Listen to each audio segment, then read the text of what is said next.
Today, it's Edwin's Monday evening property rant.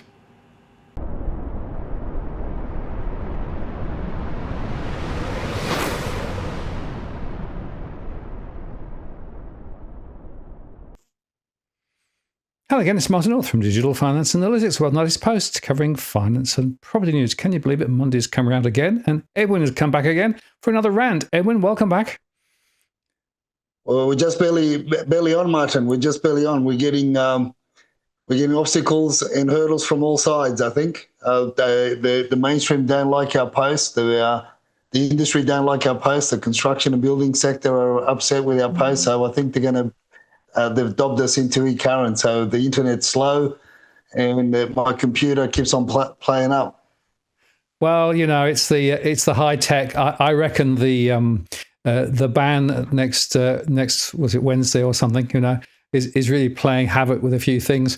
But anyway, we're on, so there's a lot to talk about, and I just wanted to sort of kick the conversation off a little bit left of centre, insofar that I just picked up this the other day, which I thought was quite an interesting statement about, well, you know, the amount of debt that's being racked up in Australia is equivalent to around $1,700 per person, you know, which is actually quite a lot of money.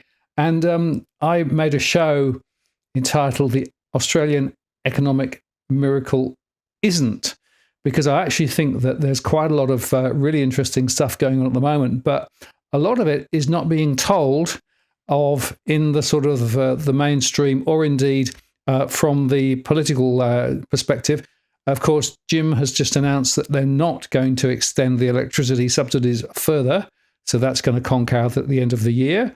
And that's quite interesting in the context of the fact that household spending, well, superficially at least, splurged over the last month. That was because of a lot of the cheap discounting from retail. But if you actually compare it with where we were back in 2003, it's only coming back to where it was then. So actually, a lot of households are beginning to find it quite difficult to be able to actually deal with this continuing pressure. And I noticed that there's a lot of now diversity in the reporting on the property side of things, with some people suggesting that everything is great and, you know, there's boom, boom, boom. But actually, if you look carefully, there are some interesting sort of early signals. There was this article that suggested that the home approvals look as though they're sliding back. There are lengthy and unpredictable approval processes for properties, which is part of the issue. Availability of property, of course. The auction results were somewhat down if you look at the clearance rates. So trying to make sense of this at the moment, Edwin, is quite complicated. That's where we need your help. So, you know, I don't know whether you can provide any light or whether there's any heat. But maybe is the Darwin story is an indicator of what may or may not be in train with this article that you sent me. $100 million Darwin hotel development has been axed by its Singapore-based developer after traditional owners argued it would overlook a sacred site to a tawny owl. So how do you make sense of all this stuff, Edwin? Well, all the points that you raised, Martin, as I keep on saying, is that it's orchestrated. It's too much. It looks too much of a political symphony, because there's no other way to put it. We're on a lockstep with those that have are going to have a lot more, and those that have not are going to have a lot less. To the point where we're really not creating the environment for young people to get into the market. We're not really creating the environment for the first-home buyers to really look ahead. We're not creating the environment for foreign investors to sink some real dollars into our economy, into the construction industry, where it's very much needed, and to provide jobs, to provide infrastructure, to provide accommodation for hospitality and tourism, which is what this nation's one of the four pillars of this nation. tourism is was one of the strongest pillars along with mining and the natural resources that we ship out. So we've got a situation where you've got these impasses now. You've got people are looking at what's being said, what's being done from Victoria onwards, and now into Darwin, and it's this development that you just shared, where the Singaporean developers are just pulling out, is because it's not so much that it's on the land where this sacred owl or whatever is meant to be the site of the sacred animal, but it overlooks it, so it's no longer on it. It just has to overlook a sacred site, and whiz bang, thank you, ma'am. That's it. You're out of the picture, and you can take your millions of dollars and go put it elsewhere. Maybe you can go put it in New Zealand, where they'll welcome you with open arms, because they need it more there than what we do, I'd imagine. So this is, and we're going to talk about other issues as well, where I come up with this whole the prelogue to our show, and that is it's a symphony. It's a symphony, and at the moment the head honcho, the one that's leading the orchestra, is the Labor government, and every other party is just following suit, just playing the instruments, going along with the music. So you got to ask yourself the question: who is watching this symphony? Who is in charge of the symphony? Who put it all together? And it's definitely not the people, because everything that you've just raised earlier on as well, with the cost of living crisis, unless you're part of the machine, unless you're part of the political agenda, unless you're part of it, you're really not going to get anywhere. So therefore, is it any wonder that 57% or so of the workforce are employed by the three levels of government, are public servants, if not more. NDIS keeps on growing. There's more money being thrown at government projects, and there's less and less entrepreneurs. There's less and less small business operators that are supporting the structure. So the question is, how long can this go on for before it really collapses? And how long can they sustain this symphony? That how long are people just prepared to sit on the sidelines and watch it? Because it's really not leading to anything other than a bunch of noise. Eventually it's all being convoluted, and it's but again, Martin, it's then we've got the stories of what I call wishful thinking, or and is it what we've been saying all along? On the one side, you've got the government playing their tune, and then on the other side, you've got the construction lobbyists and the developers saying, "Hey, give me more before we start to build." I mean, and that's I was looking at James's post on LinkedIn. That was a rather interesting article. I mean, everybody's talking about infill, and he's talking against the urban sprawl. When in actual fact, we don't want to live in high rise. We want to live in on a bit of land where we can enjoy the barbecues, and if and if you got that little bit of extra coin, have a pool in your backyard and enjoy a swim as well. I mean, this is where we're going. It's this whole push for high rise development, but it would be a different story. We would be saying something differently if we knew how to build. Oh, are we saying we can't build in Australia? It's interesting. If you look at the statistics, Edwin, we're actually building more houses per capita, as it were, than almost anybody else. And we've actually been consistently doing that for a long period of time. So, and we've got 1.3 million people in the construction industry last time I looked. And interestingly, there was some data that came out, I covered it in my earlier show, that showed that the productivity in the construction sector has gone backwards. So we're actually, despite the fact we've got more people, despite the fact that we're building quite well on a per capita basis, it's taking longer to build, and it's taking not only longer, but it's more expensive to build because, of course, as we've said, if you build up, guess what? You've got to actually build down as well before you start. It takes a lot longer to build. And guess what? You also have a lot of problems with construction as well. Now, it's interesting that you've mentioned the high-rise question because Peter Tulip posted this. This is actually from him talking about an article in The Guardian.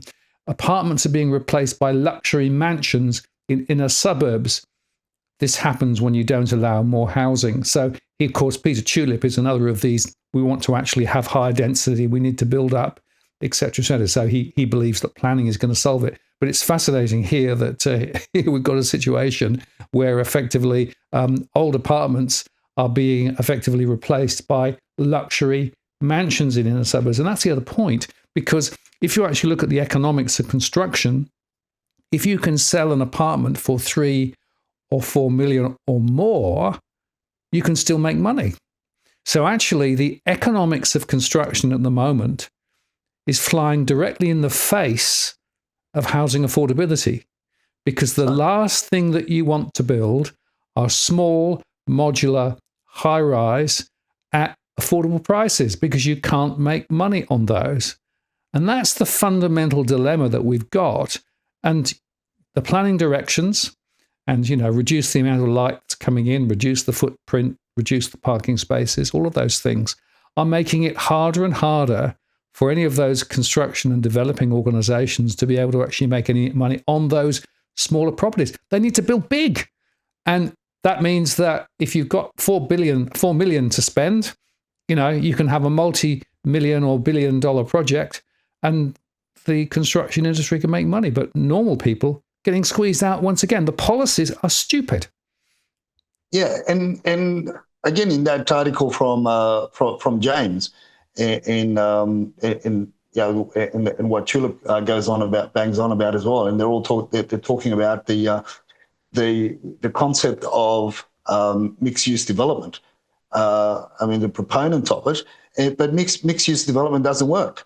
It doesn't work. I've been exposing the pitfalls of mixed use developments over the Sydney landscape for many years now, and it's something that it may work every now and again, but it scarcely works when you've got when you spread them out over Parramatta Road or over the main roads where you can't even park anyway and stop and have a coffee. You wouldn't want to anyway on a busy road.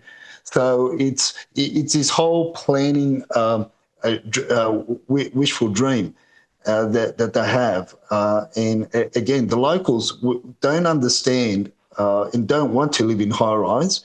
The WeChat chatterers, of course, of the other ones that come from mainland China or even from Hong Kong or other parts of Asia, they're used to living in high-rise developments with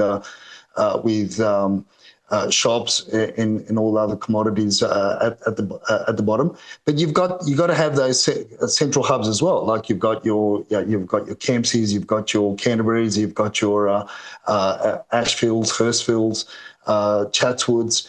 And that's why they work, because the demographics of the WeChat chatterers that occupy these buildings, they're used to it. They like to live in those sort of, because they don't go home and cook. It's cheaper in most cases to eat out all the time anyway. And who wants to cook? The younger generation, the students don't want to cook anyway. So, but anywhere else where they try to instigate or start these developments, they just don't work. And now tell me, Martin, right, from what's happened over the last 12 months, who's got the cojones, who's got the balls to go out there and start up a coffee shop? Who's got, if family members or friends tell you that they're going to start a coffee shop or they're going to start a small business operation, you think they've got they've been hit over the head with a hammer or something, or a tile's fallen on their head whilst they were stepping out of their house, and they've got a little bit of amnesia and haven't realised how costly it is to start up a small business now. But yet fundamentally, this was the backbone of of Australia was the SMEs. So they're being squeezed by all sorts of regulations, legislation, all sorts of red tape and every other tape as well. That and hurdles and that they have to run through. I mean, look, you look at some of the costs for small commercial units in the mid-mountains or the lower mountains right up to Katoomba. I mean, it's insane. You're paying more per square metre in a commercial unit to have anything, like to have a shop front in the mountains than what you do in the heart of the city. This is craziness, right? And then then it's all the added costs. Then it's all the plus, which we're also going to touch on. So the developments that they're proposing, they just don't work. So when you read that article from James, I mean, it works in certain parts. I'm not saying they don't always work, but it just works in certain areas, and they have to be specific areas where you can. I mean, who wants to drive down Parramatta Road, and you stop. You can't stop in most of the way from Parramatta Road into the city anyway.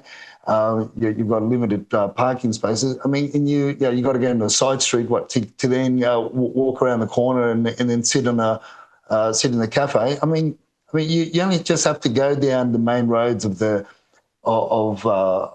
central hubs, and you'll see how many vacancies there are, how many shop vacancies there are, how many for lease signs you see posted up. I mean, in Albo's own area, his own in Marrickville, you just go down Marrickville Road and you see all the for leases sign there. How it's devastating. And now you've got these changes as well to do with gas and everything around Maryland. They're having a hard time. The old shops there, they're not going to get upgraded.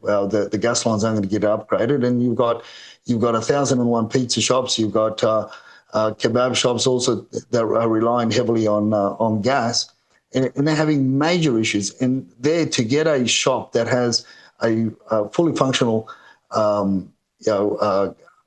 gas facility, you're paying $4,000 a week. I mean, how many kebabs and how many Zakta pizzas do you have to sell to make that, just to pay the rent? And then there's your staff and everything else that goes with it. So it's plus. So it's not making it any easier. Now, you mentioned about there's more construction per capita happening. Well, the thing with that, Martin, is that once you've got a DA and once you start, let's say you put a hole in the ground, you've triggered the DA, you've triggered the development application, but it doesn't mean that you're going to finish. So basically, you've triggered it, and then it's you don't lose your DA. So you've got some parts it's 4 years to 5 years in order to get started with your development. But that's what's been happening. So people have got DAs. They've got DAs to do all sorts of things. Put extensions on homes, put duplexes up, do this, that, and the other. But all you need to do is just drive a pole or just dig a hole or start. Right. Basically, you have some sort of starting point, and then you've triggered the DA. So now that's counted as construction, but it's not really, because it's not final. As I keep on saying in many of my posts across many social media platforms, and that is that it's not. Don't count the startups. Count the finishes. That's what you've got to count. To make it sense. Hence the reason why you've got these again. The government. But we've got this. We're doing this. We're doing that. Yeah, you've started. But when is it going to finish is the main question. When are the projects going to finish so people can move in? It's not happening. That's the critical factor, Martin, that a lot of people miss. Well, that's why this productivity number is so important, right? As I said, if you look at actually the productivity, in other words, how much is actually produced, so this is the end of the process, it's falling. In fact, the construction industry itself is less productive than it was back in the last century, which is pretty remarkable. And it's a symptom of what Tarek Brooker calls the burnout economy. And in fact, I made a show saying the latest GDP's numbers shows the burnout economy is there in action. And if you want to get to the heart of it, here it is. This is actually the filled jobs by sector split out between the private jobs. That's the market, the private jobs market. That's excluding the government-aligned sectors and the government-reliant jobs, and the direct jobs, which are actually in the public sector, including those that are actually private sector jobs in government-aligned industry sectors. That's according to IFM. And you can see there that if you go back from 2023 to now, you can see that pretty much all of the growth is in those direct public sector jobs. In other words, the economy has been supported by government spending, in other words, taxpayer money, and that's true at the state as well as the federal level. So that's the first angle on this. What it means is that we're investing less and less in the more productive sections of the economy, the private sector, where there is actually opportunity to create real growth momentum. And just coming back to the other angle on this one, Edwin, that you mentioned as well, if you're a small business, I see that in my surveys, it is harder and harder and harder to keep that small business running because the red tape continues to get worse and worse and worse, and the compliance issues get worse and worse and worse. But the cash flow gets even more adverse. And in fact, quite a lot of small businesses are now saying, well, I don't see how I'm going to continue to trade next year. And particularly if you're in the retail sector or if you're in the hospitality sector, a lot of the sandwich shops and those sorts of things are definitely up against it.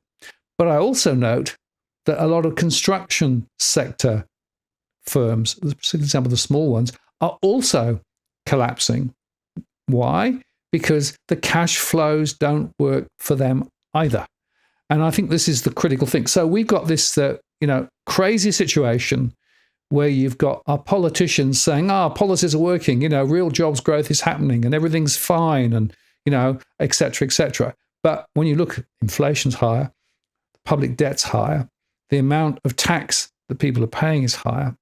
Oh, and by the way, just to add a little bit of insult to injury, of course, the latest data on the cash rate predictions suggests that the next rate move is going to be up, and there's almost a 100% chance by November 26 that cash rates will be higher than they currently are. So the idea of the RBA cutting dramatically, we'll hear the RBA tomorrow, they'll probably sit on the sidelines tomorrow, suggests that in fact it's going to be quite unlikely that we're going to see interest rates coming back lower. So that's really the really big conundrum. And yet, and this is the interesting sort of counterpoint, this article that I saw made the point that Australia is seen as the second safest country in the world after the Netherlands. Actually, the US isn't in the top 15. And that, of course, puts a lot of interest from people out there in the rest of the world looking at Australia and saying, well, you're still not as bad as a lot of other people.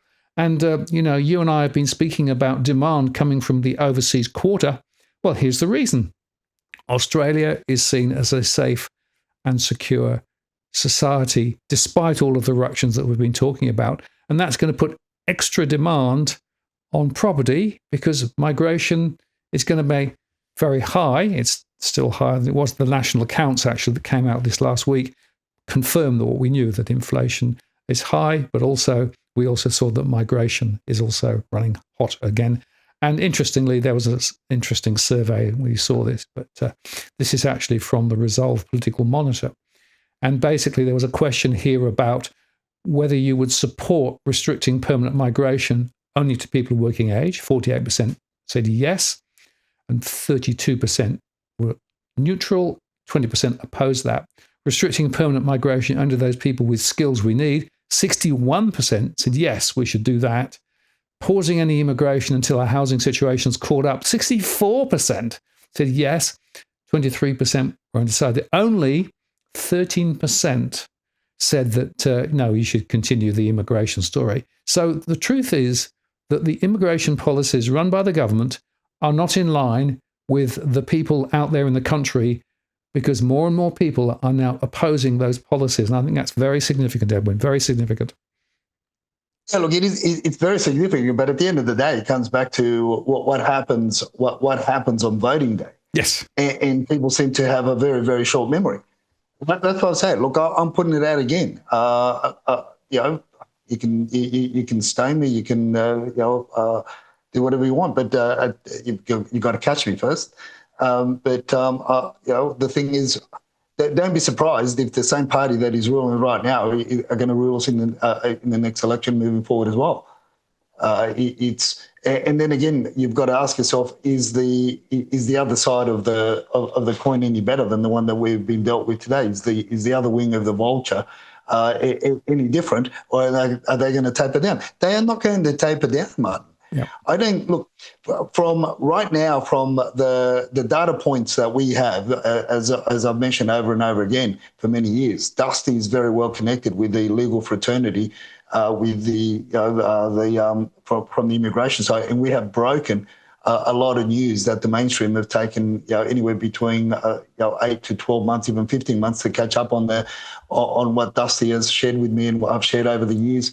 On our show, and we've been well and truly up there. So right now, the data points in the conversation is not around tapering down. The data points in the conversations are around changing the visa class. Yeah, you may have a reduction in students. Yeah, everybody's going to be happy. Yeah, let's go. Yeah, let's go and clap our hands and praise the government. But on the other side, we're going to have an increase in what the government needs, and that is they need people to pay more taxes, right? So who are the people that are going to pay more taxes after you squeeze the juice and the blood, every drop of blood out of the local citizens? Is the foreigners by way of land tax, by way of vacancy tax, by way of impost, by way of stamp duty, by way of the favourite fix that the pollies enjoy, and that is the we've got to come up with a good term for it. For the stamp duty fix, we've got to come up with a good term for it. But because that is what oils the machine. That is what greases the cogs. That is what that is what makes the Aldi and the brown paper bags keep on rotating amongst the crowds. So there's no two ways about it, Martin. So when you squeeze the juice and you squeeze the life out of the local Aussies, you've got to start looking elsewhere. We've got 4 billion people, 4 billion, not million, billion people. 6 hour flight away from, or 8 hour flight away from Sydney, and the Australia's population is 26 million. Properties on market currently, homes on market currently in Sydney is around 8,000. And if you really want to get more, and you get spoiled, obviously you've got to take other precautions. You can go to Melbourne, and they've got closer to 20,000. So it's not a big market. So, and then you've got what I've been also banging my head against the brick wall sometimes with some of the commentators online, and that is that they think that every investor, every property purchaser is buying on yield. They're not buying on yield. They're buying on the security. If we are the second safest nation out of, we sit second to be in the top 15. I mean, it's no news to us, to you and me. It's no news to our followers and our viewers, and hence the reason why a lot of the property purchases around Sydney don't make sense, because they're willing to pay, tens of thousands of dollars, if not hundreds of thousands of dollars in extra stamp duty, extra taxes. Why? Because they want to park their money. Two, they want to they can somewhere they feel safe, and they put their they're looking for that long-term PR, permanent residency, and it's the pathways for permanent residency for the professions that we need. I mean, the quickest and the quickest pathway is medicine, the medical pathway. and under that pathway, as I said before, you could get a certificate from abroad saying that you're a masseur, with or without a happy ending, and a massage therapist, and you can get PR. So as long as you can prove that you've had that certificate for 2 years. So there you go, Martin. So all these things are at play. But it's interesting to note that they're finding it hard for the developers to really start building, because that is what they're really salivating over, is construction. Construction has to start. The high rises have to start.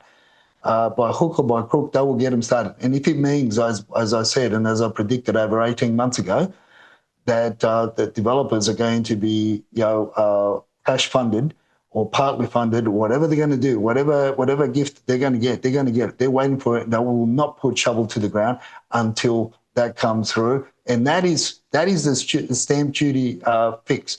If you recall what we basically became, the politicians became addicts of the stamp duty from back in 2012. When they were, even before then, when 2009, 2010, when the FIRB reduced the standards, basically watered the standards down to be able to sell an entire block to overseas investors. I mean, that was it. That's when we let this beast loose. But it's been contained at the moment, and now they've got to let it loose again in order to get that, because otherwise, what else are they going to do? I mean, they're already taxing pets, or they're about to tax pets in Victoria. What else can they, mowing lawns, I guess, or they'll come to your place and count the blades of grass on your front lawn, and then they'll tax you on that. Who knows what they're going to tax them? But they've got to bring in, as I said, they've got to bring in new blood. They've got to bring new lands, because the locals don't want to live in high-rise. They're renting them because they've got no choice. And some are buying them at a sheer desperation for needs, for medical reasons, for schooling reasons, for whatever reason. They're being forced into these dog boxes that, if you recall, there's about 58 or 59 or thereabouts buildings in Sydney that have not been disclosed, that still have flammable cladding, and there's a hell of a lot more that shouldn't be. It shouldn't have any occupants in them because of the other major issues that they have. So this is what we have. But all we keep on seeing is more and more regulation, more legislation, more hurdles. More obstacles for small business operators to keep on feeding this machine, and of course there's going to be a lot of pain, and there's going to be a hell of a lot more pain to come, and this is the sad thing about watching all this in real time on the ground, is the fact that you from your surveys, myself from my experience and my on the ground chats with different people and different across the industry, we see it. And we live it, but the politicians don't. They don't see. They live in their ivory little towers in Buckingham Palace down in Canberra. Well, just going back to Victoria, I'm sure you've seen this, but there was an article here that suggests that Victorians face an extra $1.7 billion of a tax bill, and the interest payments to service debt will continue to rise, and therefore the debt per household will continue to rise. And that's one of the reasons why Victoria, I think, is seeing the property market so weak. All of the data that I'm seeing suggests that price rises are very anemic at best and only partial. A lot of people are still selling at a loss, and more people are still trying to get out. And there are promised $4 billion worth of state savings, maybe, but Labor has done nothing to better Victoria's budget, is the headline. And I think that probably really just brings out this problem of too much debt around the place. And it's not just Victoria, but Victoria's leading the way, right? So Victoria seems to me to be the harbinger of what's going to happen. Victoria's had the most anemic price growth over recent years. We've seen more people try to get out and move to other parts of the country. We've seen more property investors leave from Victoria simply because of the extra rules and regulations. All of those things are very much in play. And just come back to your political point, there was this Wall Street headline. Actually, there were two headlines side by side, which were quite interesting, right?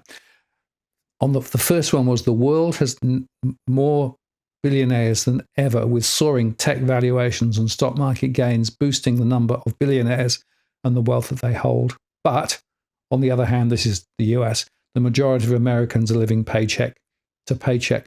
And this is a good example of what I call the K-shape. So there are some doing really well, there are some doing really badly.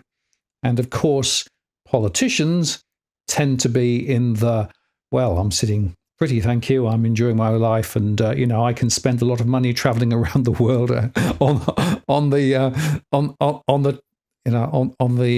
government to pay because, of course, well, the story of a recent trip by a certain politician to the US was $100,000, and a few other places too. There's this problem that we've got an us and a them. And you made this point actually earlier on in the show, and it's worth just reiterating. The trouble is that most ordinary people might aspire to be in the billionaire bucket and sit there with lots of money in shares and property. But actually, most people are actually in the other side of the coin, where they're really caught and are trapped with this pressure to spend. Real spending, of course, as I said, was up, but it was more up because of the cheap deals that were being done there. In real terms, spending is not really very flash. Real incomes are still where they were some years ago. So a lot of people are not seeing any significant momentum in the right direction. And that's the real problem. And yet the people who are leading the charge, the politicians, are in a completely different world. And that until this changes, we're not going to see much in the way of change of momentum or attitude. So we're going to see this continued pressure on housing affordability. We're going to see this continued discussion about, we'll do lots of things to help people, but actually what we're doing really, look at the first home grants, we're helping people to get in, but that's just putting more pressure. And there was an article I saw that suggested that some of those people that are actually being offered this 5% way in are closer to bankruptcy within 12 months than ever before, because they've got no wriggle room, and the spending on the mortgage is an even greater share of their income. So it's nuts. So we have a real big problem. But we're not going to solve it tonight, Edwin. But it's worth just calling it out and saying, yeah, despite all of that, we've got a big set of questions. But there's another set of questions relating specifically to the property industry and particularly property managers. And I think it's probably worth us spending a bit of time just kicking that around as well. Look, and you could say it's not just necessarily property managers. We've talked about it before, but it's now very, very prominent, and that is outsourcing. This whole thing of outsourcing, and which also puts a lot more pressure on the local businesses. It's going to put a hell of a lot more pressure in the real estate industry in 2026, as we're going to talk about it a little bit more as well. But yeah, the outsourcing phenomenon is yes, you can save. Businesses are trying to save money in order to stay afloat, and they're trying to outsource a lot of the mandatory and the obligations that businesses have. I mean, from accounting, from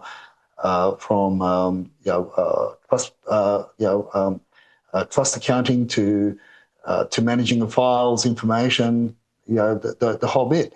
But this came across my one of my feeds, and that was to do with this property assist was a sponsored because it's sponsored on my, I can share it because I didn't want to see it, and they put it through one of my feeds, so I'm sharing it now. And it says save $80,000 overhead and get an on-demand property inspection support.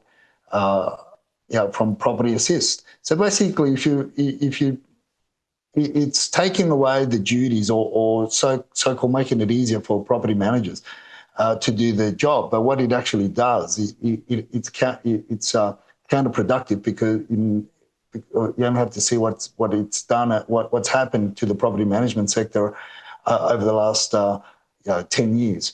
when a lot of outsourcing started happening, and even before that, when a lot of good property managers jump ship from the property management side to sales because they weren't being looked after, and obviously they saw the colleagues earning a lot more by way of off the plan sales.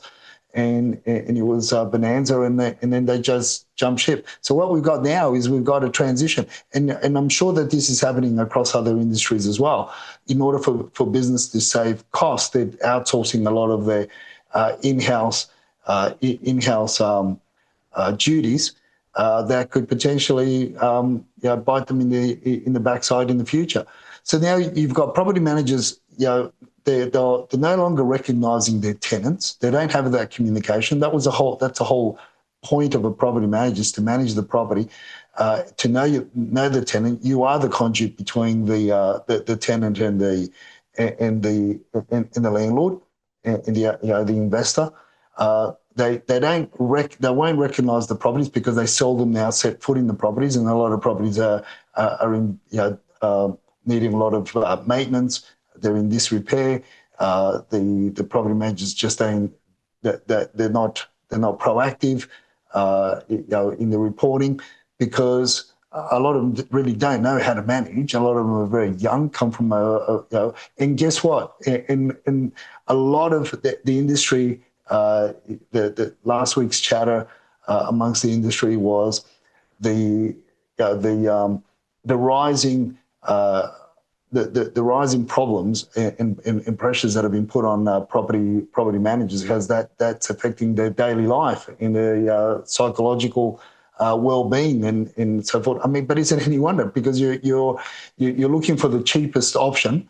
So if you're looking for the cheapest option, you've got to be looking for the youngest option, and then you've got to be outsourcing. They're not really going to be trained properly, because property management has become like a second tier job in the industry, when in actual fact property management is the heart, is the backbone of the entire industry, and that's how it was for many decades, and now we've sort of spun that around, and the ones that take prominent place are the ones that beat the chest and show how the big ticket sales on the weekend, and beat the chest, and I was going to say something else. Show us how big of a signboard they've got, with a big sold sign in the front yard. So they've lost contact with the tenants. They've lost contact with the actual property. Now they've also lost custody of the file, of valuable information, of important information, of very sensitive information in a lot of the cases. And they're really opening up themselves for major insurance problems down the track, as we'll talk about it a little bit later on in the chat. So that's what. Yeah, but on the one hand, you can't blame small business operators for trying to outsource things in order to reduce costs, in order to even keep the staff that they've got, because otherwise it becomes very hard to maintain the staff. And then if you don't maintain your staff, you don't maintain your level of service. And if you don't maintain your level of service, people go elsewhere in order to get the you lose the custom, and then you lose business, and then eventually have to close your doors anyway. So they're the real pressures out there, Martin. Now, you talked about earlier on the pressure of those that jumped on with a 5%, the freebies that the government handed out, and the reports on how in I think news.com brought out that article of thousands of homeowners forced away, selling homes they can no longer afford. Now, look, I read through the article. And I started looking at other posts as well, and looking at what they were saying. But look, at the end of the day, Martin, it comes back to a number of things. Like, okay, of course they're forced away whether or not they sell, but whether or not they sell is another question, right? And I don't believe that the people that are caught up in this situation are just going to sell willy-nilly. They're going to bear a lot more pain before they sell. If anything, as we said before in the show, they're cutting down costs on and even meals in order to stay put, in order to try and ride this this hellish moment that they're going through at the moment presently. Obviously, if they sell, where do they go? Where do they relocate to? Can they buy back in? More than likely, they won't be able to buy back in because the bank criteria has changed since they originally bought. And further to that, in Sydney, and I'm just talking for Sydney, listing numbers have to really dramatically increase. They have to, in some instances, more than double in order for markets to be affected because of the demand the pressure that demand is put from all other sides, from foreign investors, people wanting to park their money, people looking at Australia to migrate to people looking for job positions in Australia in order to be able to migrate freely. Expats coming back home because of the shit show that's happening all over the world presently, and we're still somewhat keeping away from all that. So, and we're really not a big market. So, I think a lot has to happen before we start seeing prices drop. But the sad part and the reality is that there's a hell of a lot of pressure, and you can only put it to the fact that Aussies can put up with a lot of shit, and they put up with a lot of pressure. We've got this knack to be able to put up with a lot of pressure before we break, and that's the only thing that's keeping them there. But what other choices do they have, Martin? Well, that's the point, isn't it? Where do they go? And I've had that conversation many times from my one-to-one conversations. But the CanStar report that this article was based on did make a couple of really interesting points. Firstly, the CanStar head of research, Sally Tyndall, said intent didn't always translate into action, but the signal was significant. I think you're spot on as you highlighted that.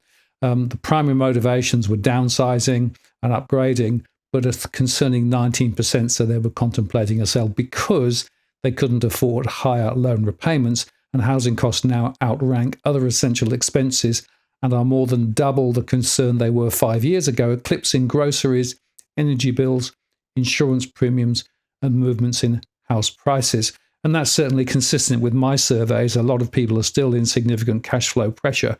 But one of the things that I want to underscore in terms of those pressures, the cost of insurance on houses, that has gone absolutely through the roof, particularly in some areas exposed to the beaches or the bushfires. And it's worth just reflecting on that in the light of what's happened in the last few days with the bushfires up north of Sydney and down in Tasmania. Insurance costs are actually now biting quite hard, not uniformly, but in some areas. And so one of the things that I think people need to be clear about when they think about buying is getting some information on insurance costs, because those insurance costs are now dramatically higher. And of course, if you have a mortgage, you have an obligation to hold insurance against the building at the very least. So that's another thing to just bear in mind. But these pressures are going to continue. Like I said, interest rates probably not going to come down much further. Incomes in real terms not really moving up that much too. So we are in for the long run. And as you say, because people have very little in the way of other options, they can't get into the rental section because, well, rents are just too high. So they're going to actually do all they can. That includes putting more on credit cards. That includes cutting back on other expenditure categories, all of those things. And we're seeing that in spades in the surveys that we run. Now, the other interesting observation is that the rental sector is still showing some grief. And this article that you've shared, Aussie tenants faced $10,000 rent hikes as landlords told to raise the price. And quoting Louis Christopher there about forecasting an increase in rents across Australia's capital cities next year. But the battle is looming as the nation's preeminent property investor lobby groups call for landlords to push rents higher when they can to combat government taxing them more heavily. And a nationwide home building scheme aims to put the brakes on rents. So you've got now this really the heart of the conversation here. Who is actually putting rents up really, Edwin? This is a really important article. this is, look, is it who's or what's the cause? the Because if we took away the current government policy and we go back to the start of the show, and the government listened to the general public, well, we wouldn't be in this position, or we would start to look for solutions. We can't look for solutions if you just keep on, you know, you keep on putting dynamite in the dam.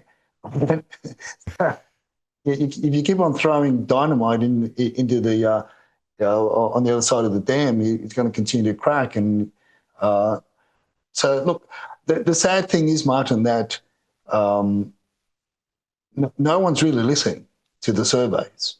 No one's really listening to the people, and the way that the government has manipulated the people to get the majority on side is obviously by making them a part of the deal, a part of the orchestra that is playing the symphony.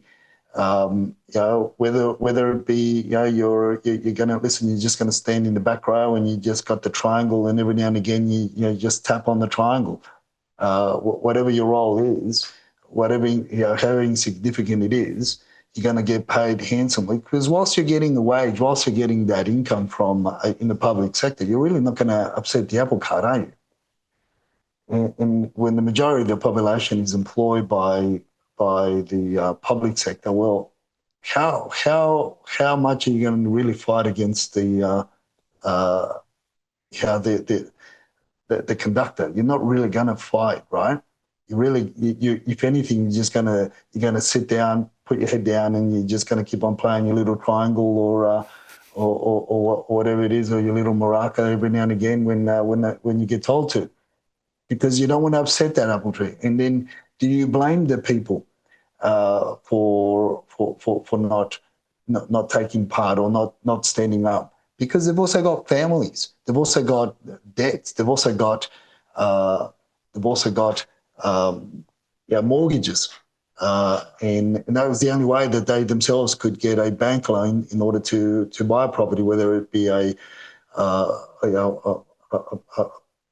hole in a building, or whether it be a house on a bit of land.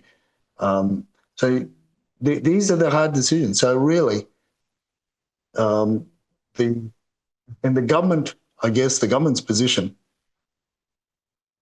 is my facetious way of looking at it is the fact that they've got no choice. They've got no choice but to bring in the dollars, and they've got to bring it in from abroad, stay me, whatever.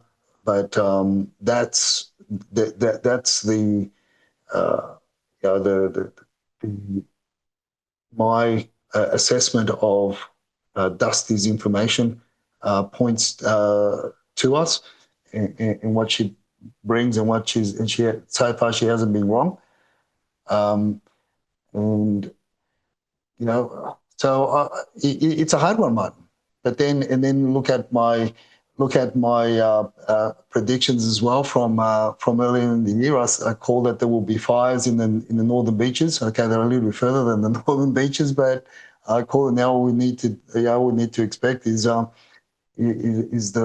floods. I think that was prediction number 10.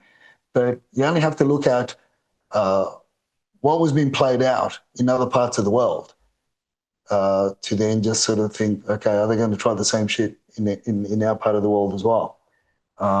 So, as I said, that's my facetious way of looking at things. My conspiracy theorists, putting my conspiracy theory hat on. We're basically emulating what others have already done, and if we're going to go down that path, it's because it's the same conductor that's moving those orchestras abroad and playing those symphonies are the same ones that eventually are going to be unmasked and we're going to be able to see as to who's taking us down what path.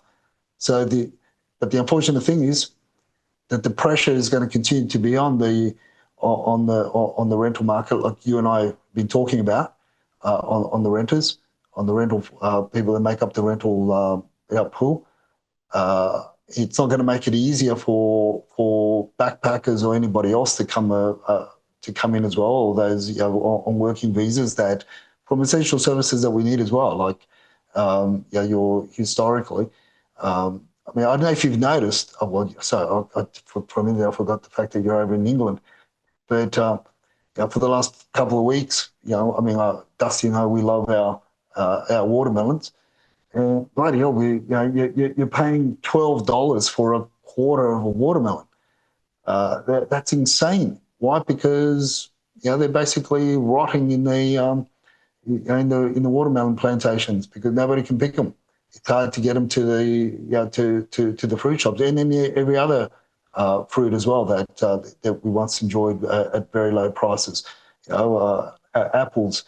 I've been looking around. I mean, I love apples, and I've been looking around, and I mean, we're paying $9 a kilo now. For things that we were paying 18 months ago. It was only $2.50, $2.80. It's crazy. And then Dusty and I can have the pleasure of having these more regularly, but what about the families that can't? What about the kids that it's scary and sad at the same time, Martin. It's a scary world that we're moving into.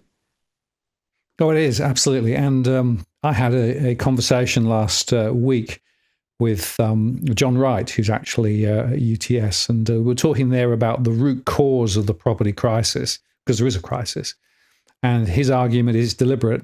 There are lots of parties involved from government and the banks and everything else. He thinks that the subsidy of the investment market in particular is a root cause. And he talks about the carry trade that creates. And he says, look, those probably investors, the mum and dad investors, from one lens look perfectly benign and, doing the logical thing. But from another perspective, they're actually part of the problem. But the point is, if you are actually in the system, you will try and do the best that you can within the system. And that's what people are doing. So people are actually leveraging up and buying property because, well, frankly, that's the way it's been for some time. And, it will continue. Or if you're in the rental sector, you've got no choice but to pay the higher rents because if you're in the system, you've got to be part of the system. You can't just vote with your feet and be outside it.